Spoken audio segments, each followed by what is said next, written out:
Hey, Fiends of the Pod, this is your host, film critic, and comedian Nate Wyckoff, reminding you to like, subscribe, and comment. You can also go to cultandclassicfilms.com/subscribe and sign up to have cult exclusive movies sent to your door every single month. These are ultra low budget exclusive films that we get to you in the best quality possible with tons of extras like commentaries, milk caps, autographed posters, slipcovers, all sorts of neat things. And remember, every time you like, subscribe, and buy a movie from us, you prevent Michael Bay from making one more film.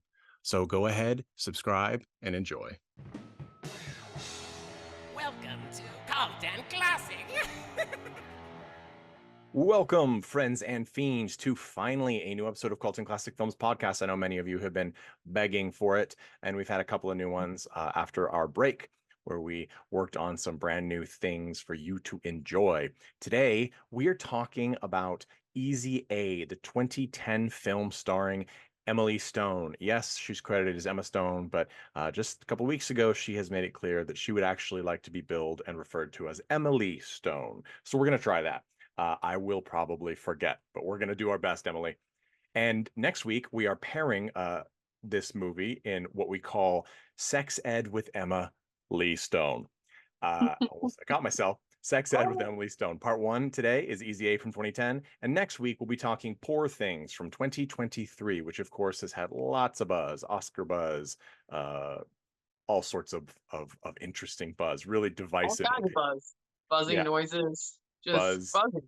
Buzz. I just want to say we'll talk about it more in next week's episode, but it is described, I believe, on Hulu, where it's currently streaming, as a comedy drama.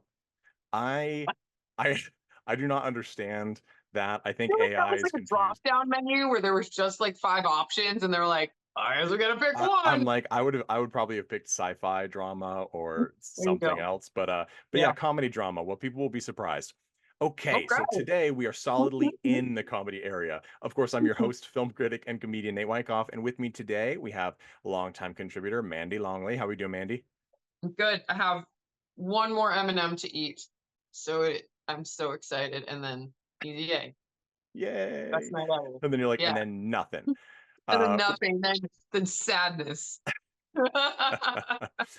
I have no M&Ms, and unfortunately, Corinne has COVID, so we are sequestered in our place, and it is always such a pain. You know, I mean, I'm not. I know this is a controversial opinion, but I'm ready for COVID to go away. I'm ready. I know that I may be alone in that, but I'm looking forward to the day when I don't have to think about it anymore. Okay, Easy A. Easy A. Yeah, Easy A. All right, so yeah. So this movie came out in 2010. It was really the first big production. I mean, it's not that big, but for a national release film, it's kind of the one that brought Emily Stone to the public eye. It is often this was her first main feature film where she was like the main character. Yeah. So, yeah. And it has like it has a really great cast, actually. Not actually. It has a really great cast. There's lots of people that are recognizable, even if you don't know their names. You do, of course, know their names for the most part. For example, Emily Stone, credited as Emma Stone, Amanda Bynes, Penn Badgley, who, if you watch the Netflix series You, he is the lead. I also think he would make a great, and still would make a great Superman if you can't bring back Henry Cavill. I know, James Gunn, you're not, I know. We have Dan Baird, who is also very recognizable, playing the young gay character Brandon. And then we have Thomas Haden Church, Patricia Clarkson, Lisa Kudrow, Malcolm McDowell has a little part, Ali Mikulka. I always get her name wrong. Stanley Tucci, Fred Armisten's got a little part. I mean, it just goes on and on and on. You will recognize everybody here. It's amazing because I feel like the budget for this is like $9 million, and somehow they pulled this. Yeah, so it's kind of because everybody was cheap. I imagine, and I don't know the numbers for sure, but I imagine that probably Amanda Bynes and Thomas Haden Church, Lisa Kudrow, Patricia Clarkson, and Stanley Tucci were the big money pulls. I know that Thomas Haden Church was considered, he was sort of begged to be in it. He was actually originally offered the part of Stanley Tucci's character, Dill, who is Emily Stone's character's father. But he turned it down, and they really wanted him in. It's like, we have to have recognizable names. This is a mostly new cast. And he said, I'm actually interested in the character Mr. Griffith. And what a perfect cast. It could not have been better. And Stanley Tucci as the father Dill, with Patricia Clarkson as the mother Rosemary. I don't know if you're noticing, they all have food names in that family. I mean, yeah, it's the cutest. yes, it's a mother Dill, Rosemary, and Rosemary. Olive. Yes, Yeah. Rosemary, Dill, Olive, and then what was her brother's name? She has I a young adopted brother, and I forget his name I don't because remember. He was in like half a scene. Like, so yeah, I and don't it's remember. originally, apparently the original script has it as a younger sister who is not adopted, but they get a couple of cute jokes in with Yeah. the younger adopted brother, so that's a fun moment. Let's see, yeah. So I'm sorry, it might be D'Anthony Palms. It's hard to tell on these IMDb and other listings when they don't have photos. So who knows if he's still acting or not, but if he is, kudos, good job. Okay, so this movie is a teen comedy. It's often it's often treated like sort of a companion to Mean Girls with Lindsay Lohan from Yeah. TFA. I can very much see that. Some people Yeah. disagree. I don't. This one is a little more grounded in, I would say, I wouldn't even say reality, but it's less goofball than Mean Girls is. But it's very much in line. There's a lot of humor. There's a little bit of sexual humor. There's a lot of smart humor combined with dumb things, which is nice. It's directed by Will Gluck, who has some features coming up. He just did Anyone But You. He has done a few other features that I to be honest, was not super excited about.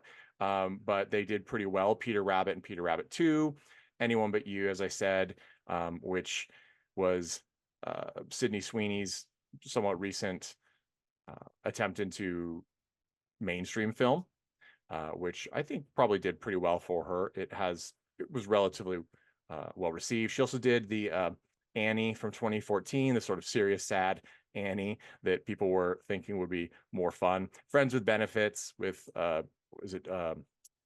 Justin Timberlake and Mila Kunis, which has got to be the weirdest cast choice I've ever seen, but that was also well received. So done a pretty good job.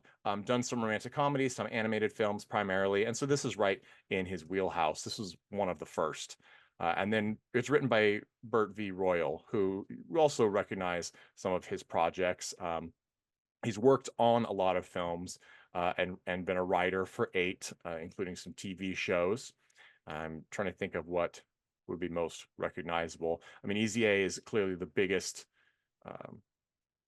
one, but he did do a series of TV show episodes, including the current one, or the most recent, is Cruel Summer, which he created and was well received as well. So still working, still going. This is one of the movies that actually, I believe, listeners can correct me, has some of the younger writer-director pairs when they made this. I feel like usually we come across films that have a directing team that is more established at the time they made the film we discussed. So this was early on. I think it's probably hard to speak clearly. It's hard to speak. I'm having trouble today, but no, it is hard to come back. Yeah, it's hard to come back from a big national release film that does well. It sounds weird, but there is that sort of like, people feel like you hit your prime before you've even really entered the industry and gotten to enjoy it. But they are working, but this is hands down their most successful, most well-known feature. What is the plot? Well, it's sort of a modern high school take on the Scarlet Letter. Scarlet Letter by Nathaniel Hawthorne. And it has a couple of parallels that people like to discuss about it. But basically, it starts with Emily Stone talking to her webcam for an online blog. And it's sort of, that's the framing story. She's explaining what has happened. And then at the end, we realize that that is the present time, her narrating it. And that sort of is when her story and her narration meets at the at the current time. And it is a happy ending. It is not super heavy, but it has some great concepts. Basically, she ends up pretending to lose her virginity to her friend, who is gay, so he doesn't get picked on at school, and he can come out as straight, basically.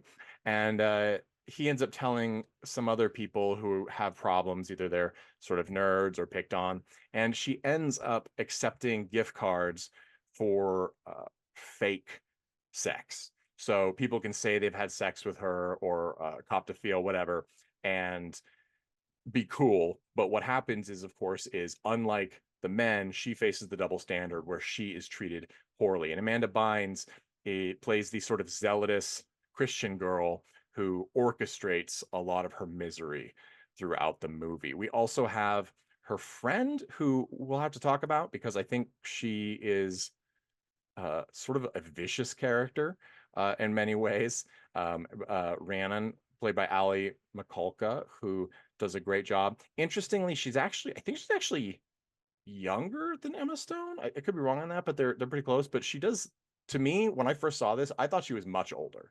Not that she looks bad or anything, but she has an older presence. She looks like she's probably late 20s, early 30s, playing a high schooler. But that's okay because a lot of the other people in look that way as well. In fact, just about everybody. It's that old 90s 2000 rule. If you're going to make actually 80s rule, which this movie references 80s teen comedies a lot.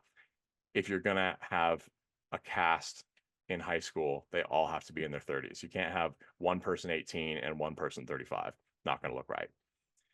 Lisa Kudrow plays the guidance counselor. Her husband is Mr. Griffith, played by Thomas Haden Church. He's the cool teacher. He has some really great lines with and Emily Stone's character of Olive. It's her favorite teacher. Her gay friend's played by Dan Beard. His name is Brandon. Marianne is Amanda Bynes' character. Woodchuck Todd is played by Penn Badgley, as I said. Is it Badgley or Bagley? I always said Bagley, but you can write in and correct us, Penn. I would love to talk to you. So I also have to throw in Fred Armisen plays the pastor. We only get like 2 brief scenes with him. It's very odd scenes, but they're memorable, I think. And Malcolm McDowell has a very small role as the most likely bigoted Principal Gibbons. As one might expect, I don't think the story is particularly. How it will eventually end up, right? It's going to end up with a happy ending. People are going to realize that she's not the as they call her throughout, skank or whore that she is being portrayed as by others. But also we get it's sort of clear that the impression is what does it matter? It's nobody's business. And not everybody comes to that opinion, and that's, I think, kind of realistic. I think if everybody apologizes to her, then that would be nonsensical. It just wouldn't make sense because that doesn't happen in the real world. It's that whole thing. It drives Corinne and I crazy when there's a movie where the family member is the villain, and then at the end they come around 100%. It's just not feasible. Thinking of Encanto, the grandmother who orchestrates all the terrible things for the lead character is she's monstrous, and then she's like, I'm sorry, and you're like, are you? Because you've kind of led a pretty crappy existence here. So it just doesn't seem feasible. So I liked that was portrayed here, and we do get some apologetic vibes. Her friend Rhiannon and Amanda Bynes' character, you don't get much from them at the end, but everybody is watching her blog at the end, realizing the entire story because she's cataloged what's actually happened. And it's a nice wrap up. And we do see those main characters that sort of cause a lot of her problems, recognizing the women, I should say, recognizing that they were wrong, or that she's sort of a victim. The men, except for our hero, Woodchuck Todd, played by Penn. Best hero name ever. It is fantastic. And of course, her gay friend Brandon. Except for those, the men are all, and I should say the teacher and her father and her brother, are all jerks. They're actually all pretty crappy people. it's that whole, you know, that, what is it? It's an old stereotype. That's a terrible stereotype, but men are assholes, women are fools. You know, it's like it's the only way society would work, because men are assholes, women have to be fools, or vice versa. It's not really vice versa. I think it's probably mostly men are assholes. Testosterone does some nasty things, and that's not an excuse by any stretch. So I babbled about it, but it's not. The strength in this movie lies in both the casting and the character portrayal by the cast and the writing. It's funny. I think that it's a really funny movie, and Emma Stone knocked it out of the park with this character. It feels less like she's playing a role than it is her. And of course, she has that kind of character actor element where she often plays, at least especially in the beginning of her career, she was pigeonholed in this kind of role. Even when she became an adult, she was sort of still in that role. In, for example, The Help, she played the journalist in that. She still has the same personality, right? The sort of bubbly, goofy, a little clumsy, the cute girl next door who doesn't know she's cute, that kind of thing. But she does, of course, which we'll talk about next week in Poor Things, she does end up moving into a new, branching out. But here she is central Emily Stone. I think this is what we all think of when we think of her and what we expect to see in a movie, which is probably why Poor Things by the algorithm is considered a comedy, because it doesn't know any better. They're like, oh, it has Emily Stone in it, so it must be funny.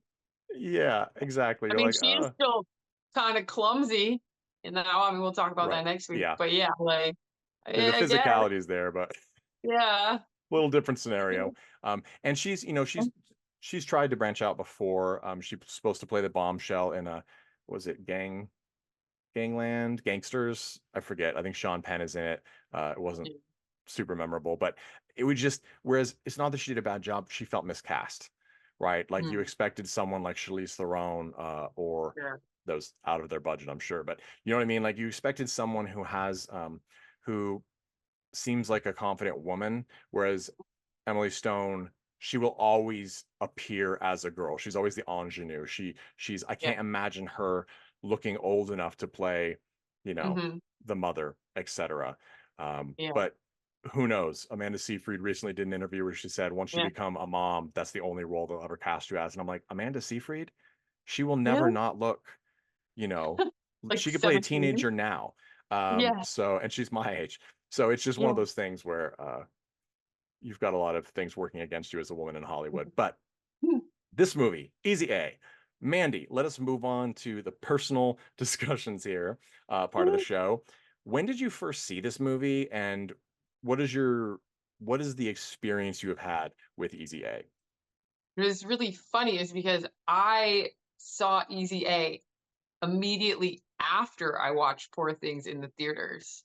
Mm, I don't know why. I don't know if there was an algorithm involved and like it was suggested to me. I can't quite remember. I probably was just like, what else did Emily Stone do? What other, goofy shit has she been in that I haven't seen already? And I've hmm seen most of her stuff. I hadn't seen Easy A. Um, and it was an easy one to stream. So I was just like, I want to check it out. And then I was like, oh, these are so interesting as far as like female Hollywood or just female in general, hmm and the double standards that women are held to with their sexuality and sexual awakening or like starting of their sexual experience. Both of these movies obviously deal heavily with that. We talked about how Easy A is sort of ironically about how she is not starting that journey hmm and everyone else thinks she is. And then like we'll talk more about Poor Things. Poor Things almost like a mirror image of that. And it's hmm like she's like, I want to do it because this is what I want to do, and like does not care what anyone else is Right. saying. And for the most part, other people that she's interacting with are not saying or commenting on it in a negative way. And so I just was like, I found that to be quite pleasant as far as the balance that these two movies found with each hmm other, in my brain anyway. But yeah, I thought Easy was delightful. I was kind of bummed I missed it in 2010 when it originally came out. hmm Not sure why it was not on my radar then, because the cast is fantastic. Again, the witty writing. I've heard some people fault it for not having quote unquote realistic dialogue. Like, high schoolers don't talk like that. I'm like, well, I guess you did know high schoolers like that because I definitely Right. I guess you high hung out with school the dumb friends kids. with Uh, big syllable budget like vocabularies and double entendres like kind of that they could pull out of their hat like to joke with, like banter with and stuff. Like mhm. it maybe not 100% accurate, but not like, oh wow, where'd that come from? It's Like not no one Gilmore talks like Girls that. though. You know what I Yeah. mean? It's It's not all they're the way not rapid like fire crazy. back and forth forever, but Mhm. there is a little bit of Yeah. that the I wit. mean, like one of the jokes is super cute. Like she's like, "Oh, like say la vie," and like Woodchuck Todd's like, "La vie," and she's like, and he like makes a rhyme, and she's like, "Oh, that rhymed. I liked it." Like Yeah. it's He's like very, I he's feel like like it's I very thought about it a believable. lot. Yeah, Yeah, right. Like I feel like it's very believable. I agree. To most extent, um, and like all the like so, like all of the relationships she has with the adults in her life, where I Mhm. felt really like examples to live up to as Right. adults. Yes. Watching this as not someone closer to the high school experience at the time Mhm. that it came out, watching it now as closer to the parent, the teacher, the mentors, or like other adult community members that she is interacting with. Like from that perspective, like, man, I wish I could be like that feels a little bit unrealistic. Like, Right. who's this good at being a teacher? Or Or a who's dad this and good at mom being like a parent, like yes. dad and mom to a high schooler that they're just so chill, but like also supportive and like keeping tabs kind of on where she is at, even though they don't know exactly what she's doing Mhm. or why, but they're like trusting her and giving her the They're space, giving but then they're yes, the like space. immediately there, like when Yeah. she really needs them. And I was just like, oh man, well, that's something to aspire to. They check with her they check with her Yeah, every step of the way, yeah, and so it's kinda like she knows they're there, but they don't yep. push her, and they Mhm. also speak they do that sort of thing that Bob's Burgers does where there's perhaps a lack of conventional boundaries with a lot of the things they Mhm. say, but it's Yes, self-aware, so it actually absolutely. feels healthier than Mhm. than a traditional American relationship with parents, you know, like of course there's certain things you don't want to hear about your parents, but at the same Right, time, you know, it and it demystifies yeah, some of the fear. absolutely.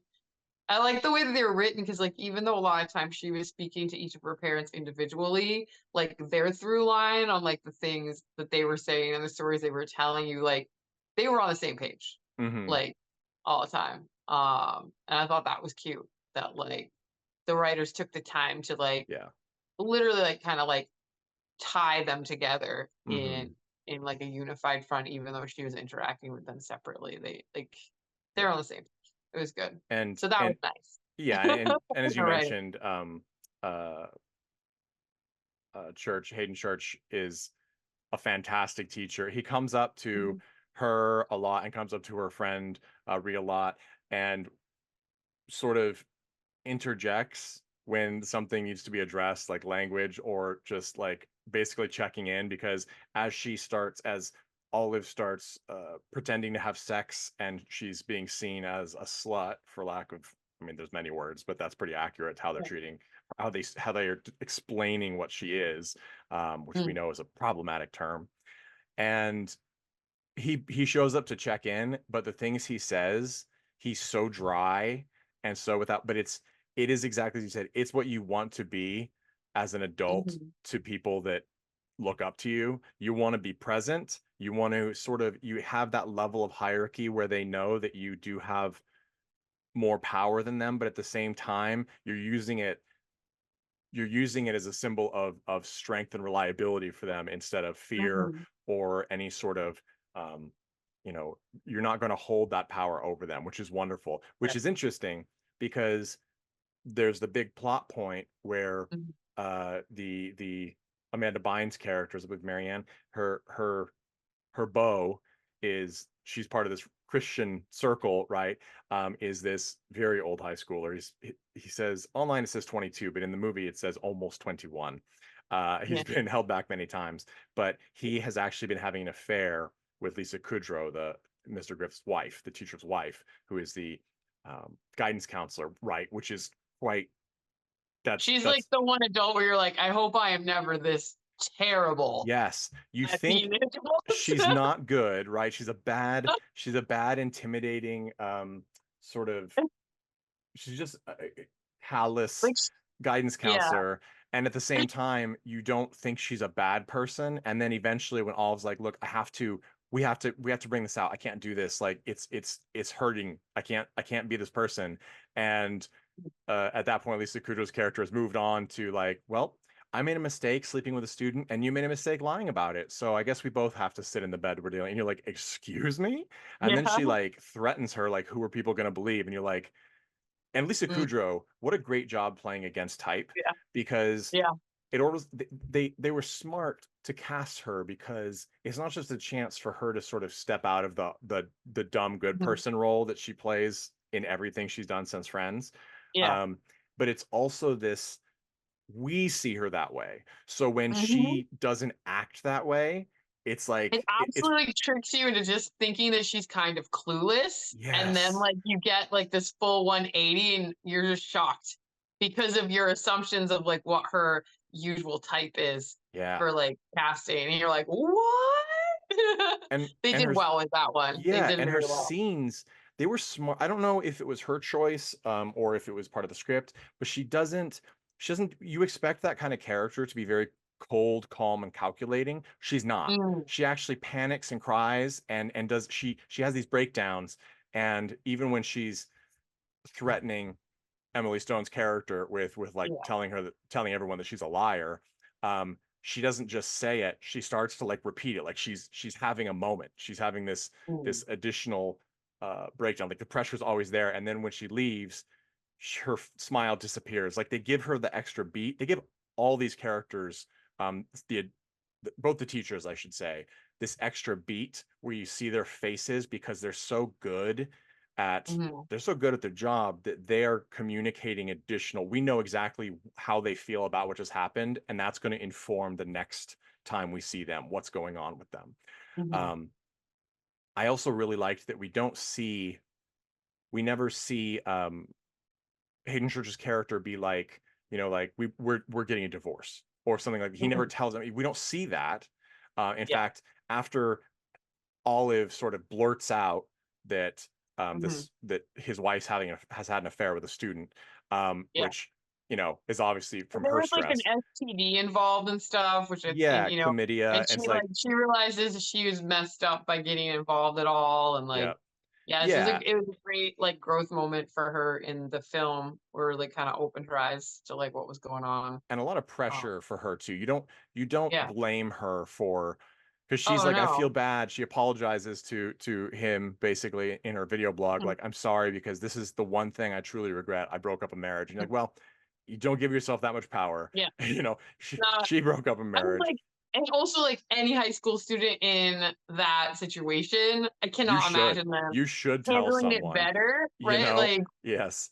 Um, There's no way. and who Yeah. else could she have told, right? Right. We only know the teacher, the terrible guidance Yeah. counselor, and the terrible principal. So, Right. but I like when we see him again, and Lisa Kudrow's character again, there's no big confrontation in words. He's watching the Mm, blog on his laptop outside. She comes mm, by and addresses him like, "Hey," and he doesn't even look at her. He mm, completely pretends she doesn't exist, and she has that face falling moment when she realizes, and she keeps walking. And like that mm, was all we needed. It was a subtlety. And because one thing that I know, one person in particular I think about, because I talked about this movie with him when it came out. He's a big Mean Girls fan, and I am too. But he's a big Mean Girls fan. oh, Huge me Lindsay. too. Yeah, I mean, who isn't? Frankly, Right. I'm sure there are some, Don't but trust them if they're you not. Yeah. exactly, you can keep that to yourself, listeners. Um, and that's is Mean Girls. The narration is used in a pretty heavy-handed way. Like she Mhm, tells you things as they're happening. Whereas in this movie, the narration is used as like a buttress or an introduction to the next chunk of time. She mhm, doesn't talk about it during You know, we see the action play out. She doesn't give us narrative points about it.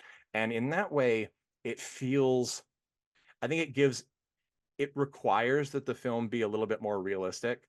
Mhm. It is, of course, not a real high school, right? It like Mean Girls, it is a satire of a high school in many ways. It's sort of a Mhm. distilled high school. Yes, you still have the cliques, yes, these things, but most schools, not all of them, most schools don't have like, actually these days I can't really say this, but when I was growing up, none of the schools I went to, and I went to quite a few, had like a group of religious students that were so into it that they sang hymns, you know, on the green between classes. Like that wasn't there, but there were the people that were very outwardly judgmental and us, you know, with the excuse that it was because of their religion, right? The judgment is very strong.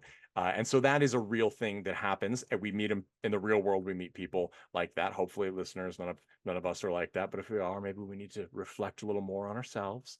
But they're there. And here they're sort of distilled into these really potent chunks of groups of people, you know, those cliques that we need to identify easily. And that's why it's done.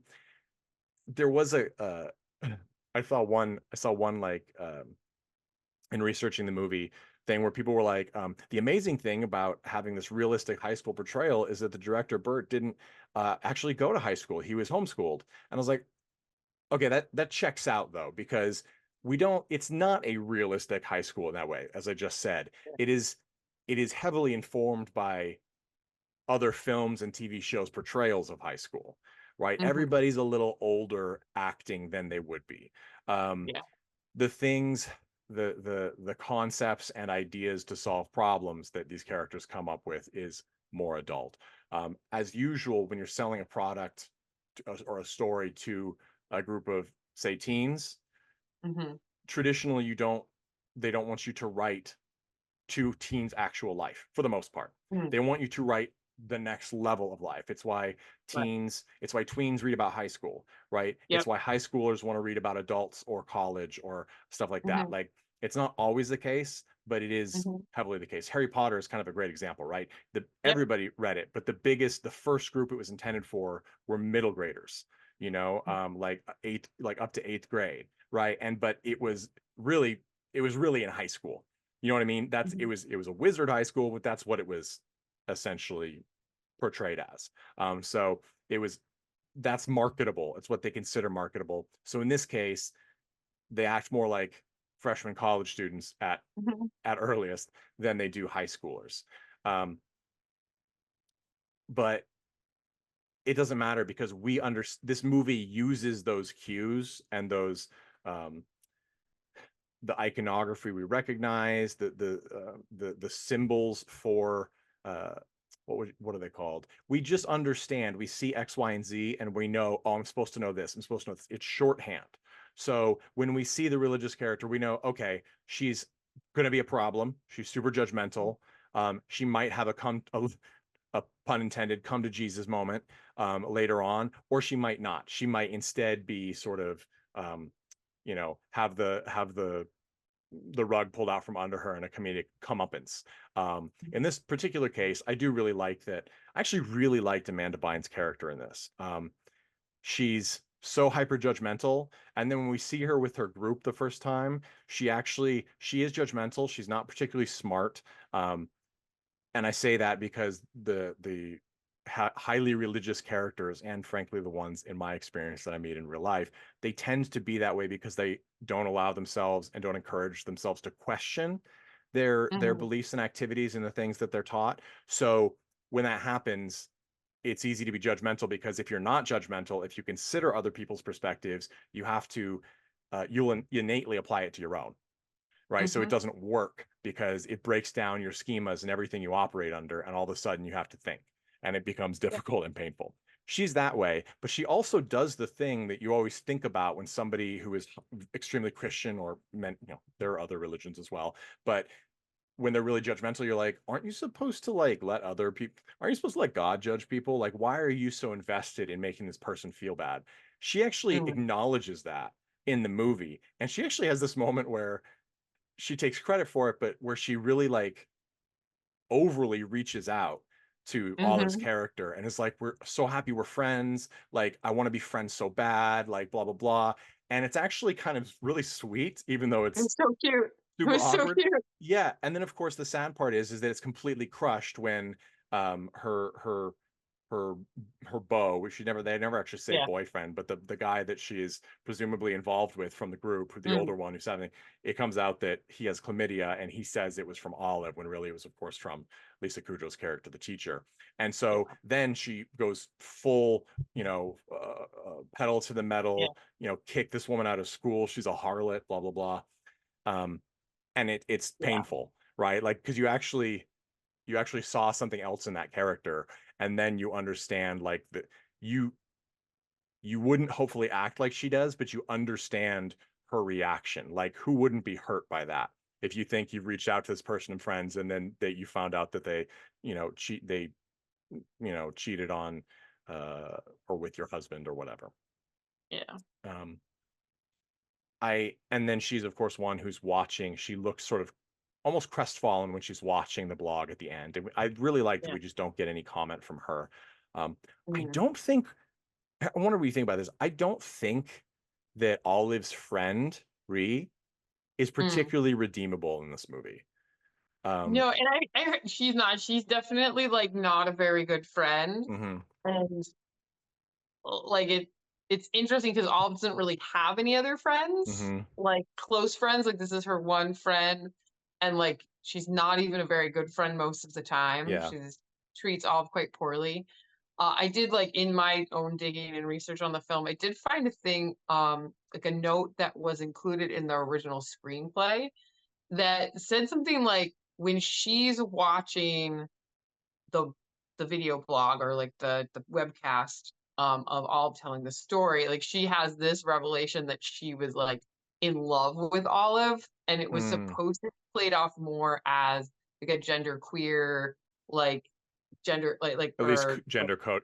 It makes like sense. questioning kind of relationship, like as well, kind of running parallel to this other story of like, oh, like maybe she started treating Olive crappier when like Olive was suddenly not available anymore, in a romantic way or as like a potential partner where they've And been getting friends for romantic such a long time. attention from other people.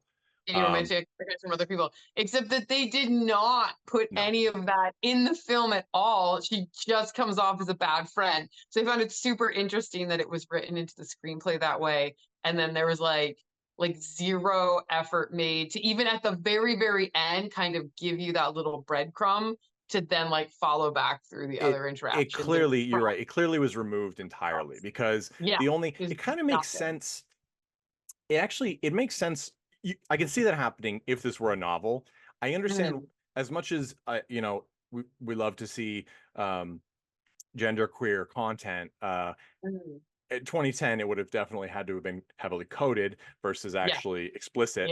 But from a narrative standpoint, a narrative structure standpoint for a film like this, it would have been very difficult to work in effectively. Yeah, it would have been a reach too far. It would have been I agree. too much. But I think we could probably see a holdover from that at the end. The way that Olive gets everybody to watch her blog is she basically does the parallel pop out of a cake routine and dance, sort of sexy dance number with Woodchuck Todd, who is the ultimate love interest and also the Woodchuck mascot for their sports team. She says that that at 6 o'clock on her live stream, she will be having sex with Woodchuck Todd, basically. And so that's why everybody tunes in. And that's when we get one of the funny moments with Fred Armisen as the religious girl's father, who's a pastor. He's trying to sign it. He's signed in watching the thing at 6. And of course, that's how she gets people to watch so they can see what actually happened. And in that dance, she walks up the stands and she throws her boa around Ree's shoulders and kisses her on the cheek. And Ree, the way they played it, you just assume, I guess, that like, oh, like she's giving an extra little, like, it almost feels weird because it's almost like it seems sort of like an ultimate screw you on Olive's part, which it seems like she wouldn't necessarily do. Mhm. She wouldn't want to. At one point, she still says she's friends with, she still considers Ree her best friend. So it would be interesting if that were the case, but we see Ree's reaction isn't like disgusted so much as like Mhm. completely taken aback. And that would make sense if it's a holdover from when they still had her having that understanding. And it does make more sense then, because even though I agree with you, it's not Yeah. portrayed clearly at all. I Yeah. really don't think it was intended to be left in. Um, Mhm. but it kind of makes sense because her reaction to Olive apparently being promiscuous is very extreme very quickly. I Mhm. mean, she starts picketing with the religious people, Yeah. and that would be a pretty far step to take, I would think, from a friend. So it's an interesting thing. Yeah. Um, I One thing I found out, and you never quite know how true all of these rumors are, if somebody Right. actually just Mhm. auditioned or if they just, yeah, or what was in the script. You can find previous versions of the script online, I believe. But supposedly, Emily Stone dropped out of early talks, at least for Zack Snyder's Sucker Punch, to be in Yeah, I this heard that movie. too. And Yeah. that would have been a very unusual, that would have been a very interesting casting. Because Sucker Punch, the characters, it's a sort of a psychological science fiction action movie starring beautiful women who jump around and do these crazy Zack Snyder things. Um, which interestingly he said is the only film he wished he could fix.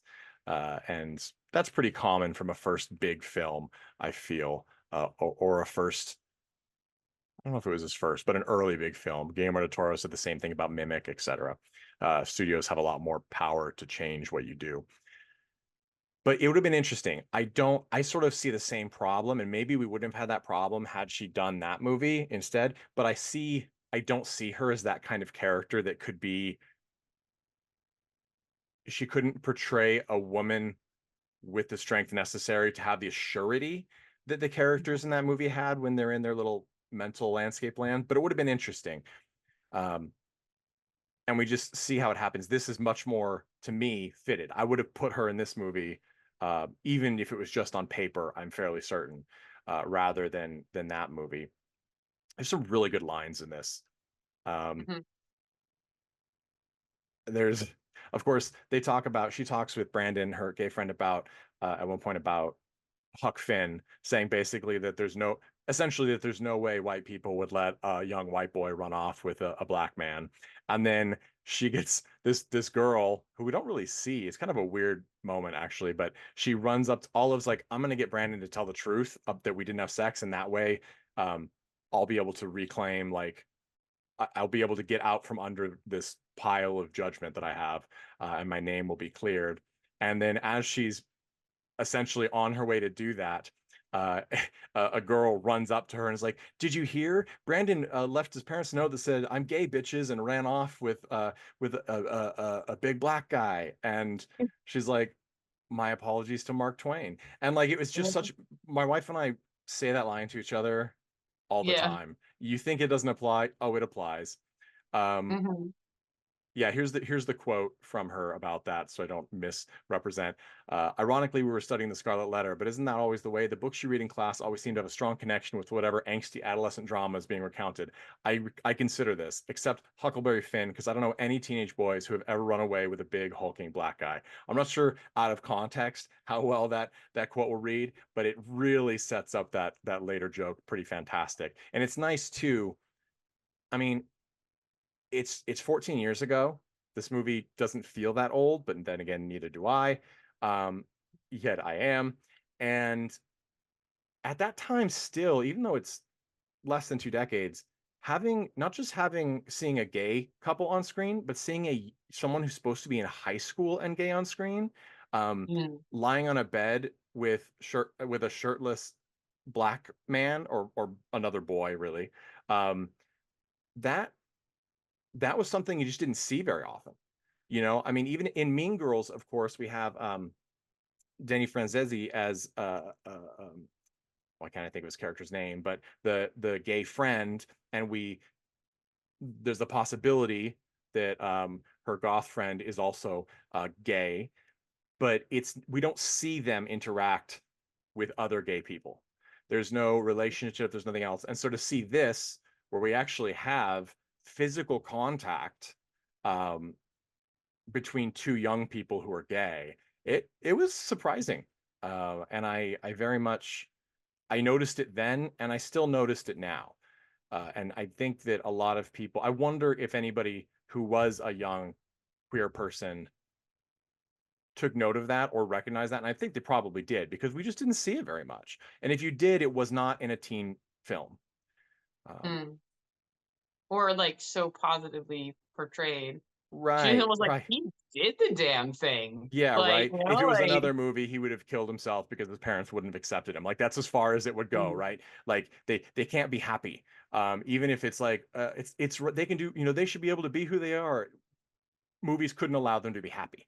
And that's sort of, is very much, I think, a Dead Poet Society problem, right? That device. We have this great line, this going through some of my favorite lines. We have Olive and her parents and her brother, and they're all sitting on the couch, and the mom says, they're talking about Olive's sort of moroseness and how things are going. She's, not to mention how you've been dressing these past few days. No judgment, but you kind of look like a stripper. Mom, and then the dad says, a high-end stripper, like for governors or athletes.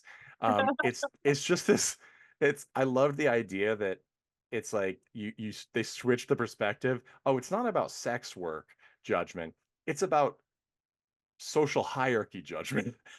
like like that makes it better. And you know, another thing that is just, we don't see parents interacting with children in a way that's frank and also funny. And it goes on later to, we get Mom and Olive are sitting on the hood of a car overlooking a bluff, sort of like overlooking the town. It's sort of like a make-out point kind of vibe.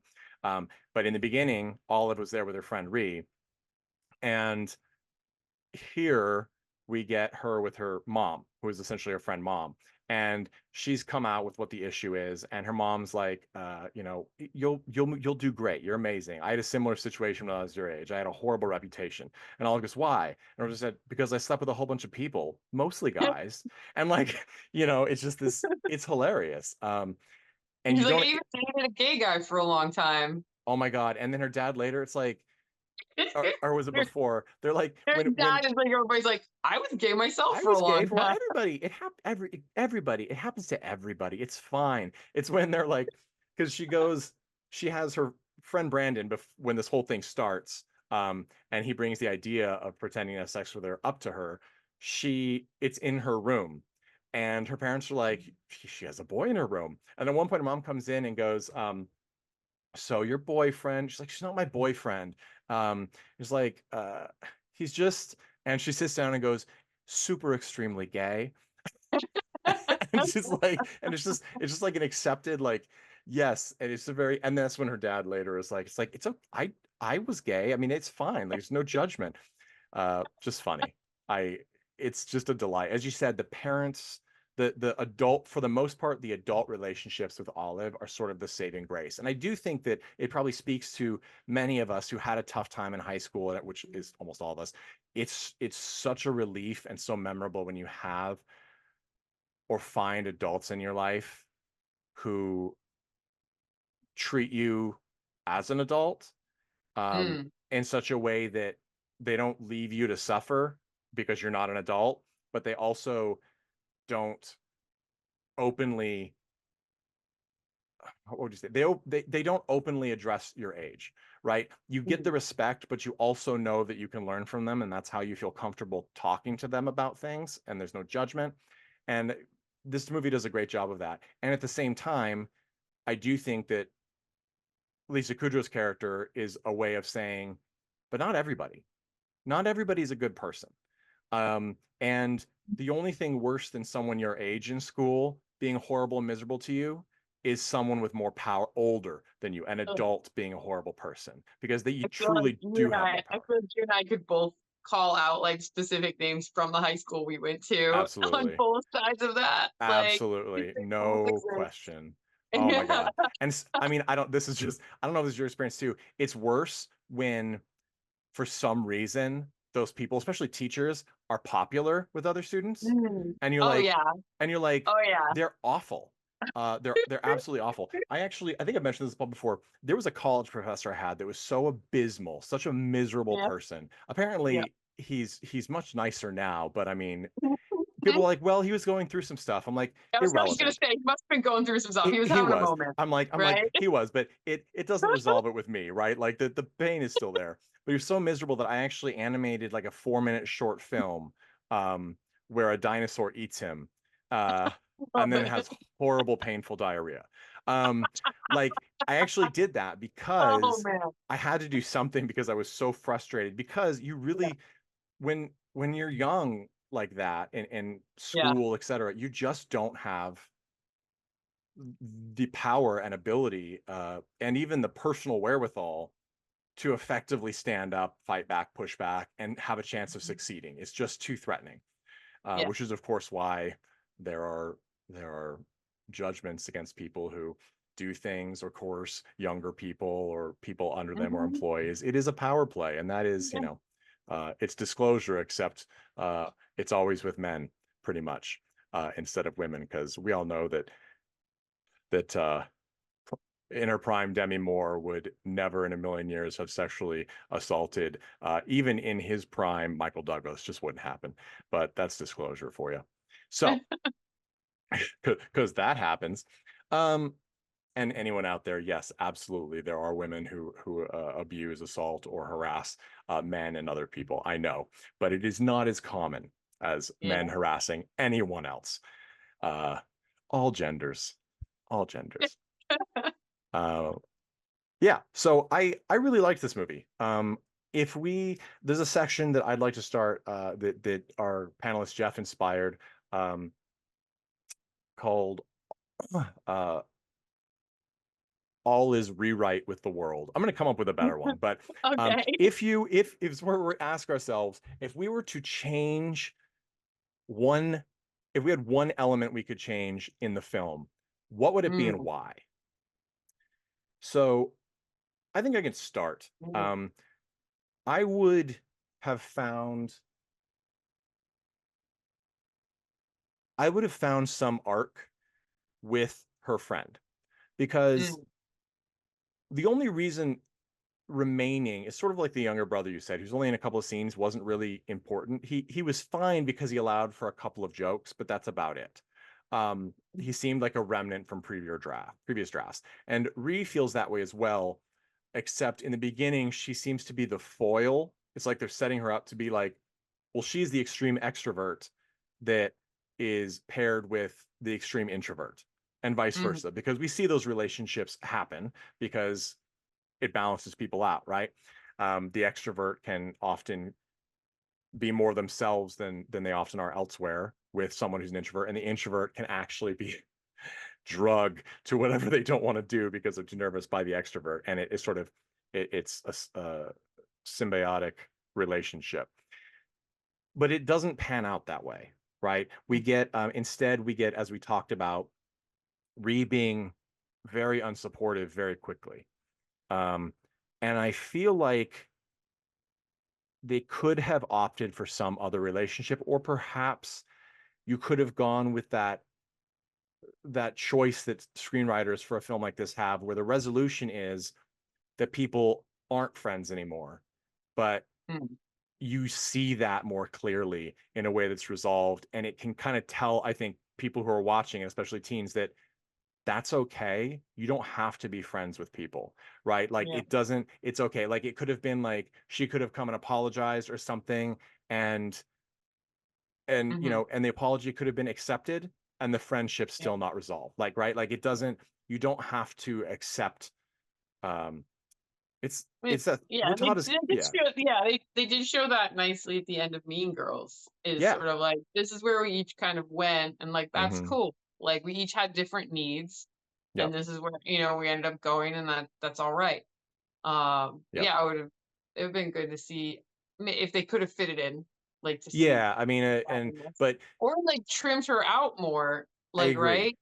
So or I'm sure there were talks about making Amanda Bynes' character an amalgamate of that, right? She could have been friends Yeah. with her, and she could have That's gone cool. more and more, Yeah. or even more reasonably there's this sort of the right hand friend of Mhm. Amanda Bynes' character who we get barely any of, but she's sort of like Right. she's almost just a highlighted extra, you know, a featured extra. Yeah. But she's the other really religious one who it almost feels like she has some sort of yearning sexual relationship desire for Amanda Bynes' character. The way they play it, it's so like sort of a in awe of, you know, sort of a to mention again, an Amanda Seyfried to Megan Fox's character Mhm. in Jennifer's Body, right? There's something a Yep. little it just goes very deep. But she Yeah. could have been the friend, and her it actually would have made more sense then the whole coded queer moments Yep. if they made her the friend and she goes more and more into the religious sort of zealotry side Yep. as she gets angry at what she thinks her friend is doing and the attention her friend Right. is getting regardless of what she did. That would have probably been much more effective. But again, it just feels like they didn't want to give any other characters depth because they were afraid it would detract from the main story. Sure. Yeah. I was almost thinking like maybe they just didn't want Olive to seem friendless, but they Mhm. also needed her to not have support from a peer because this is very Great much point. a like she's figuring this thing out on her own, like the Mhm. best that she can, um, without like a real voice of reason, Yeah. like from her peer group or best friend. Like she's getting guidance and like she's being told that she's like supported and people are kind of like the adults are kind of giving their 2 cents about the situation, like her Mhm. wardrobe and her like teacher get kind of puts his 2 cents in a little bit. Yeah. um but like she doesn't have like a trusted like someone like on her level Yeah. really giving her like support as a peer. And so I wonder if they're like, well, she can't seem like she's friendless and unlikable and like Mhm. nobody knows who she is because that'll be like coming out of nowhere. We gotta have somehow to seed these rumors, but like at the same time, this friend can't stick around. Yeah, and Uh, I think you're right. And it also they do use her to sort of push Olive further into at first to push her mhm, into the embracing the the lies, role yeah, right even yeah, more, and then also going to the point where it's too much pressure and it's the breaking yeah. point and she wants out. Um, so that is that is another purpose that that character serves. And I think you're right. I do think that was the mindset. Is there anything that you would think you would try rewriting or adding or changing in the film? I'd love to see more of Woodchuck Chuck Todd because he's just Yep, fantastic. he's And like great. they did not like he's like sort of the romantic interest I'm like Yeah, making here. But it's more of just like a natural interest that the two of yeah, them have that yeah. They have good chemistry. doesn't become anywhere close to like romantic Hmm. until the very end when they kind of both acknowledge like this is something we want to try Yeah, because we like and respect each other. yeah. And not only that, but we have known each other for a long time. Like there's a Hmm. whole super cute scene where they talk about carpool and Yeah, like he remembers a bunch of stuff that she was like, how you remember that? That's wild. And like they reveal that he was the first person ever that she lied about yeah. having any kind of physical contact with for like social Yeah, they were at a uh party in like organ- not even yeah, eighth grade, was it, or something? yeah. And they were gonna, and she wanted to kiss him, and he Well, was too scared. they were doing like the 7 7 minutes in minutes heaven. in Yeah, heaven where they like send two people into a room and like you're supposed to, I guess, kiss or not kiss whatever. or Yeah, whatever, do whatever you're gonna do in 7 minutes. And he was just too scared to kiss her. So she's like, well, you just say that you kissed me so that they don't make fun of you, yeah. basically. And I And so it was loved. like, well, I thought that was kind of like he was like the very, very first one. And then he like turns into this Super personality hot, that nice guy. Yeah, doesn't care what anybody else yeah. thinks about him as Woodchuck Todd in this ridiculous, like over the top, like school mascot character, And you just doing see his own in his thing, job, he plays a working lobster at at a lobster lobster restaurant. You know, spot where like wearing crazy hats, doing the birthday song. He does not care what people think. Like, so he goes from this character who is super worried about what people are going to think that he, is doing in his own personal Mm-hmm. space, to a person who does not care what Mm-hmm. people think about him doing in a very public, like kind of Yeah. buffoonery space. Mm-hmm. And that was kind of interesting, that the character who ended up so far from caring about Mm-hmm. anything was sort of like the gateway for her to be in this sort of people pleasing, accommodating, self-sacrificing habit and Yeah, cycle. I hadn't thought of that. But yeah. And it's true. And for anyone out there that thinks that's not believable, I will tell you that when I was younger, I was incredibly shy and nervous, and I did not have confidence, especially with girls or anything like that. But as an adult, my wife will tell you, I could not care less, and it makes me an insufferable embarrassment in a huge number of situations. But it helps you do things that you never would have done, or get the opportunities that you never would have done. Yeah. Uh, Do you find, like, I mean, I was similar as well. Like, mhm, for me, it came from like being sort of almost like an overthinker and an overworrier mhm, as a kid, and like mhm. having all the anxiety and like all the scenarios, and well, this is what people must be thinking of. And then as an adult being like, no one gives a shit. Like, no Yeah, one is thinking about you. Nobody is actually really caring what you do. And if they are just not your people, and they are yeah, not worth your time. Right? Like, they yeah. are just not like worth you worrying about. And so I'm like, oh yeah, I can just do whatever. It's like not a big deal. It's incredibly freeing when you kind of get past that moment of like, it's not even, it makes self-doubt not even exist in a way, because it doesn't mean you think you'll be good at everything or that you Oh can do no, anything, not at all. but it lets you know that it's okay if you can't. Like, you can try Right, it, and that's right. okay. Um, And it specifically doesn't matter, because nobody has time to be paying attention right, to you, your failures, or like anything. Like, right. you're not registering. It's fine. Yeah, like when I mean, granted, it's because I missed a lot of time, but when we graduated, you were a year ahead. Your brother Jeff was a year behind, and Tad Yeah. was in our frequent contributor. Tad was my age. So when Tad and I Mhm. graduated, I did, granted, miss a huge number of days in high school, um, because I hated it. But when we got Fair. to graduation, I didn't know. I'm gonna say the majority of our class, I didn't know them. They Mm, knew me because I entered partway through a grade, and everybody always remembers the new kids, right? yeah. Um, I didn't know like any of them, and I realized, I'm like, Mhm.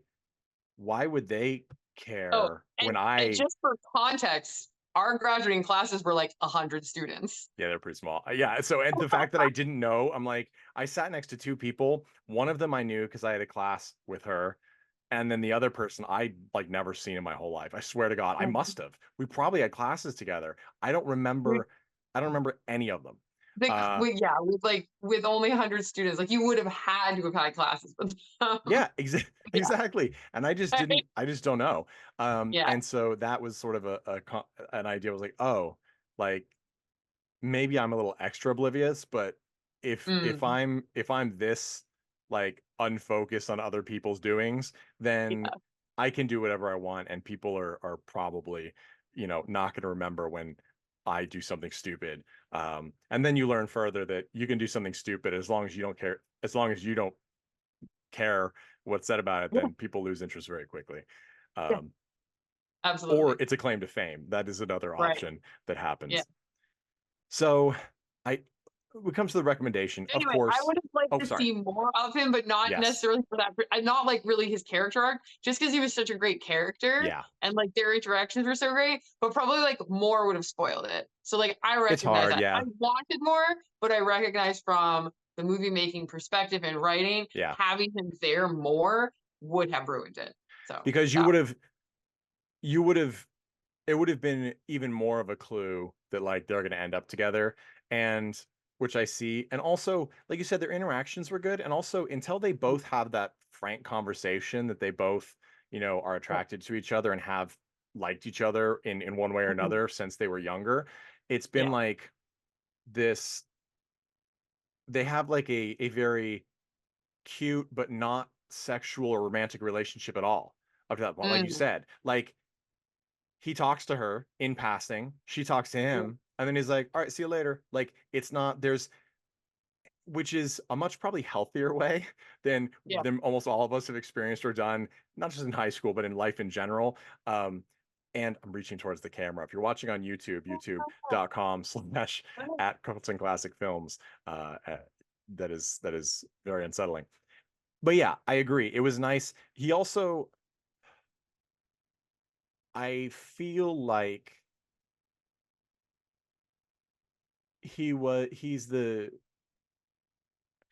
he's moved beyond what she's experiencing because in a way of what she did for him, right? When they were younger and he was the one that was nervous and he's like, I can't look like a loser. Is it okay if we just say that we kissed and don't kiss? And of course she really wants to kiss him, but she's like, okay.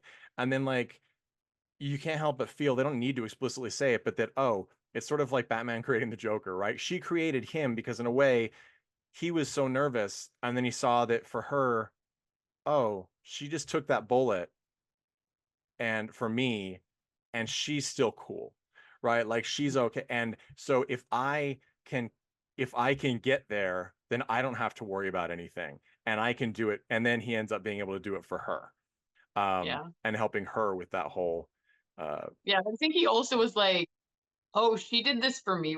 I don't think yeah. for a second he believed any of the No, rumors. and he never He gives was like, any there's no indication. way. Like, I've known her. Yeah. Like, she did this thing for me. There's, Yeah. like, that's got to be what's going on now. But Mhm. also, he's just sort of like, yeah, like not interested, not interested in the rumors. Right. Like, And that's the yeah, thing too, is like, and even says that kind of at one point when she's at a real low yeah, point, being essentially chased by these picketers who have signs. And we also get the thing that like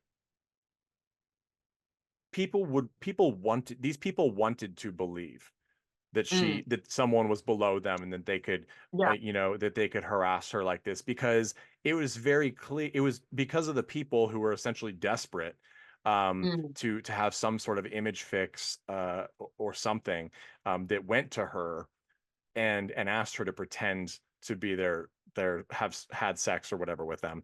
yeah, It's anyone clearly, because it's not a crazy world. It's not the Mean Girls world where, you know, which isn't even super crazy, but it is a little ridiculous sometimes, right? It's a little ridiculous. Like Lindsay Lohan face plants into a trash bin, right? There's some mhm, slapstick. That isn't here. And so it makes it even less believable that everybody would honestly really believe that she started mm, sleeping with not only people, but all these dorky people who don't have a high social standing in class. Like it's not the mhm, hierarchy that comes with traditional human behavior and these microcosms like work and school and things. mm, Whether right or wrong, it's just not part of our social structure. So it lets on that they want to believe that to be superior, which in many ways goes back then to a lot of readings of Nathaniel Hawthorne's The Scarlet Letter, right? They want to believe that uh, I forget her name. The lead character is a harlot, right? mm, And maybe she did have a sexual relationship with the minister. Maybe she didn't. But we get like everybody dog piles. You know, it's a witch burning essentially, and that's sort of the case here. And it just lets you know even more when it all comes out that we see it hits even harder that we see the women be, for the most part, be the ones that are like self-reflective, whereas mm. the guys are just idiots. I mean, one of them even still says, like, wait, she's not even gonna take a bath. Like, this is bullshit. He actually says this is Oh bullshit. yeah, Um, and which is a callback to the references to the Demi Moore um, yeah. Scarlet version of Letter. Scarlet Letter, Yeah. which, by the way, this might be this is one of the few movies that calls out another movie as being garbage. Um, we don't see that often, and they call it out by name. So, interesting factoid. I'm going to throw one last thing in here before we move on to our traditional recommendation moment, which is this is credited with being Amanda Bynes in an interview has said post this movie, that watching herself in this movie her performance and she said in her appearance convinced her to quit acting. And it is the last feature she's ever been in to date. And of course, we know that she has lots of, she's experienced many mental disorders and psychotic breaks that have caused her to go in and out of treatment and drug issues, which is terrible because I love Amanda Bynes. I think she's a comedic genius. And this movie, it's sad that this was the last, because I think this was her best. She gets to play a character that could be done so poorly, could be done so flat and so generic and so stereotypically, and she turns this stereotype, which the character is a stereotype in many ways, but she turns it to somebody who actually has acts in a real way. The way she talks, that one scene in particular when we first see her with like her little song group of Christian people, or at least they say they're Christian, right? She's talking to them, and the way she said, she never gives a line in a hammy movie way, which is frankly pretty appropriate for a teen comedy like this, right? You can hit the lines real hard. You can chew the scenery a little if you want. I mean, Mean Girls operated on that and it worked. She doesn't do that. She speaks in such a realistic, natural way to the people around her that she follows lines up sort of with additional lines right on the tail end in a very realistic speech pattern. Just very, very effective and very natural. It's very clear she's been doing this at that point in time for many years, right? Since All That, I believe, was her first big one. And if anybody is interested, check out the Nickelodeon Dan Schneider era expose. It is deeply troubling, and arguably exploitative, but deeply troubling nonetheless. I'm sad that this was the moment, and I do wonder if, especially the styling, and I don't know if she had weight gain. This is not a read, but she was more of an adult here than she was previously.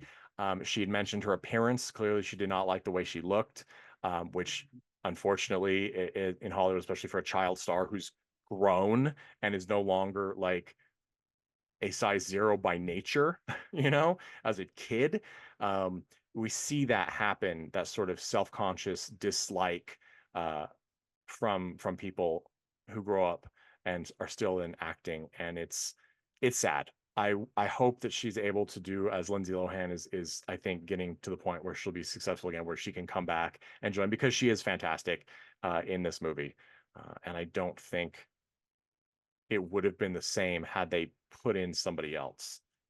Yeah. So agreed. Yeah. All right. Recommendations. I think this is obvious. I recommend Easy A. I think everybody should watch it. It's really kind of a family film. And even though there's some moments, it feels so wholesome because the message is wholesome and she's wholesome, that the fact that there are sexual references, the fact that at one point she's gifted a vibrator, we don't actually see it. It's wrapped in tissue, but it vibrates and it's a joke and it's bought for her by her gay friend. Like, it's just, these things are there and they're kind of realistic, but it doesn't have to hit kids right in the face, so it's okay for them to watch. But at the same time, it also doesn't hide it. So I think in some ways, depending on when you saw this movie, it ages up with you, which is a great coming of age movie. And it's not a coming of age movie that's depressing, which so many are. So I highly recommend it. Like, for that whole like marketing thing you were talking about, it'd probably be like decently good to like send your like 8th grader to watch. Yeah, exactly. Like, don't sit in the room with them necessarily, but like, yeah, you don't need to make them uncomfortable and watch it with them, because it is essentially, even though there is no sex, and there's nothing. By the way, well, IMDb there are people parents talking about the fact that parents have sex.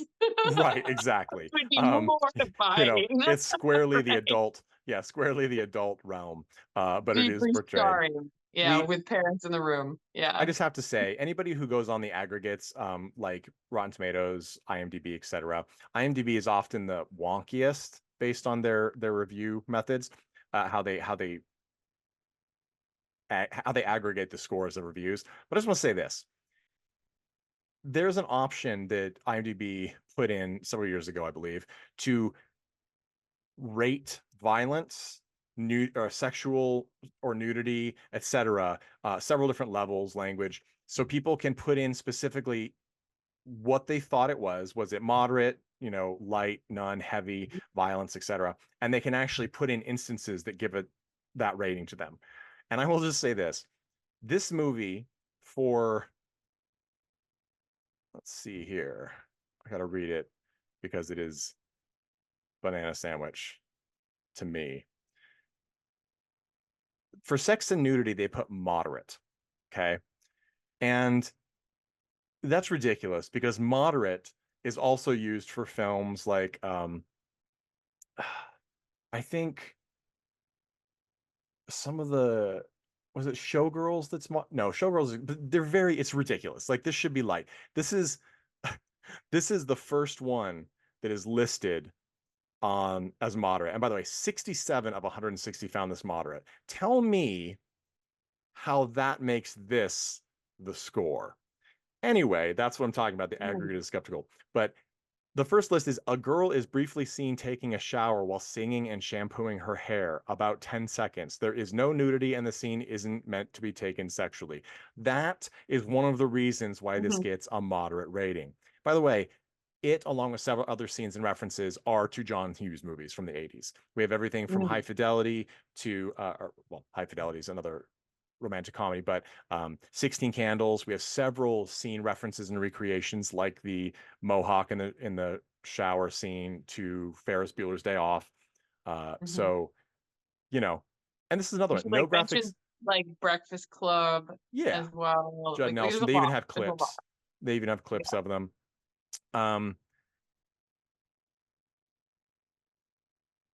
Yeah, like why is this? People are so weird. I'm sorry, people are so weird. And I judge this because I'm like, I know people are putting this in thinking that, like, well, my kid, I would want to know if it was my kid that somehow sex and nudity is related to a girl nicknamed, quote, Big Tits, which is referenced like twice, wears low cut tops and shows cleavage in nearly every scene. She's in about 4 scenes. In one scene, she screams "Big Tits" looking down from a hilltop as a celebration of her nickname. How is that even relevant to this? It tells me, it makes me nervous. It makes me worried about who's watching movies, and that maybe you nervous need about just the general public. Yes, like this. Yeah, that we're surrounded by, right? Like, it's wild how uptight people are about bodies. Yeah, and how That we all have sometimes it gets to the point where I'm like, you're obsessing in a way that makes me uncomfortable around you. Like, this is another one. A scene takes place in a girl's locker room, which includes a girl with a sports bra and short shorts. And in the background, there's a teenage girl with just a towel on. Who took the time to come here and write that? I mean, that this is another one. This makes me worried for the parents that are raising the children in our world, in our country at least, because there's a sexy performance at the end of the movie, including a quick lesbian kiss on the cheek. How is it a lesbian kiss? She just pecks her on the cheek. Like, what makes that lesbian specifically? I feel like to be a lesbian kiss, there has to be something sexually lesbian about it, or they need to each be, I am a lesbian, and then there is a kiss. There has to be mutual interest between the parties, right? I mean, and how to be like arousing as well, like by this versus just friendly, like, yes, by this rating here that whoever put this in, a father kissing his son's forehead is a homosexual kiss. Excuse me? By that rating system. Wow. You know what I mean? It's ridiculous. Super anyway, weird. I don't usually look at those aggregates unless they look insane. And this one looks insane. Yeah. I mean, they're talking about like being sexually active. Yes. Like the choices that are involved for a teenager in becoming sexually active, like the social pressures, the consequences or social ramifications of that information becoming public, whether you want it to or not. Like, yeah, that is what it's focused on, right? It's like, and it's clearly like, Scarlet Letter, they make it quite clear, like, that was a book about someone's like sexual activity becoming the town's business. Yeah. And so is this movie. So in that sense, yes, but like you said, like there's no like there's people faking having sex, Right. Right. like, but they are fully clothed. Yes. Uh, you The know, like, so it's like that's like the closest I think it gets Yeah, I mean, to. probably the most sexual. If I were a teenage boy when I saw this movie, which I wasn't, but if I were, I would imagine probably the most scandalous scene would be, which is referenced here, when Olive takes off her panties to cover the Mm, door handle with. So when people mhm, are looking through the peephole, they can't see that she and Brandon are faking having sex. They're not yeah. actually even, touching each other. Um, Mhm, and that probably is the most scandalous, simply because as a teenage boy, you don't see that very often. Um, mhm, and I love that she references it in a completely like not sexualized way. yeah. She actually teases him for being so scandalized by it. And that's Mhm, probably it. This person entered one that actually is appropriate for this movie. Sexual references are very frequent, but never very strong. That is true. yeah. Because the movie, as you said, is about the perception of sex and Mhm. for teenagers. Um, but yeah, other things uh, are just banana sandwich. I mean, banana sandwich. I, Yeah. ah, I'm offended for women everywhere, knowing that many women are probably people who posted these here. Yeah. Um, Unfortunately, yes.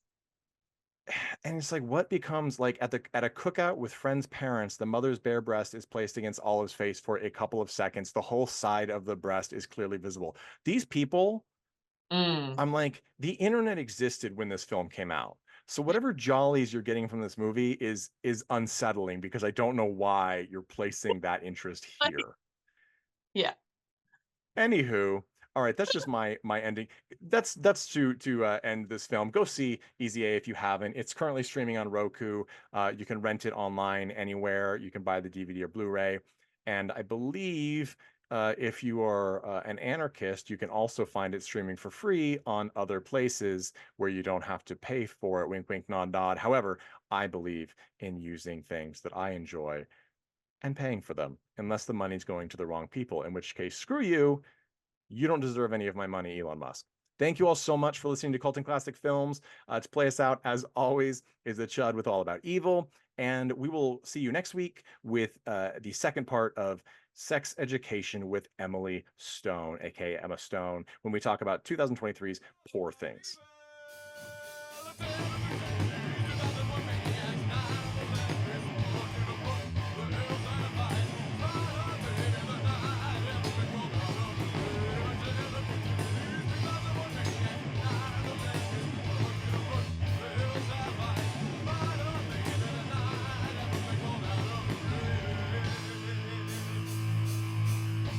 Hey everyone, thanks for listening to Cult and Classic Podcast. This podcast is important to me, but what's more important are the rights, privileges, and freedom from violence of everyone in this country and in this world.